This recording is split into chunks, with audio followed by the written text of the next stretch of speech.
But first, because they're not going away soon enough, the headlines breaking in the administration's 50 running scandals. Bush. Number 3, open the Floodgates-Gate.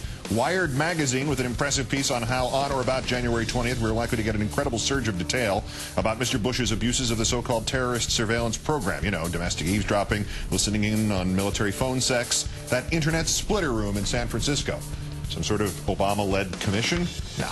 Whistleblowers. A lot of career employees in the intelligence agencies will be glad to see Obama take the oath so they can finally speak out against all this illegal spying and get back to their real mission, says a legislative director of the ACLU. The great investigative reporter Cy Hirsch is a little bit more direct. You cannot believe how many people have told me to call them on January 20th. They say, you want to know about abuses and violations? Call me then. Number 2, Bailout-Gate. Like I said yesterday, now we call it the bailout. Later we'll call it Why Daddy Went to Jail. I'm guessing it's going to start at AIG. You will remember that as we loaned the insurance company $85 billion, it was spending $440,000 on a luxury retreat for company executives in California. Now AIG has done it again, another gathering at another luxury resort, this time at Squaw Peak Resort in Phoenix last week, just as AIG was insisting the government give it $40 billion more, presumably for hors d'oeuvres.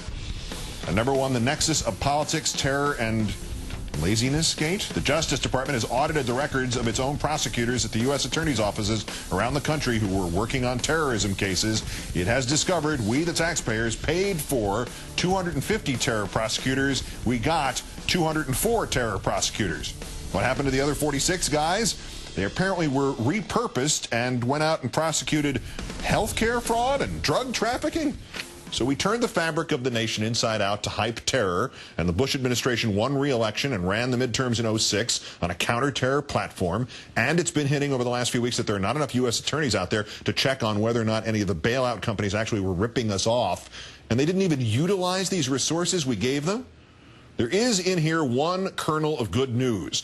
The Justice Department official in charge of those 94 U.S. attorneys' offices explains that one of the reasons all 250 of the terror prosecutors weren't prosecuting terrorists was because investigators referred fewer national security cases for prosecution. In other words, when we all looked at these crackpots who thought they could blow up JFK Airport by starting a fire near a gas pipeline 25 miles away, or the morons who expected to sneak into Fort Dix as pizza delivery guys, kill soldiers, even though all the soldiers had these big guns, and still get out alive, those were the terror plots plausible enough to prosecute. The other ones, all the other ones are really far-fetched.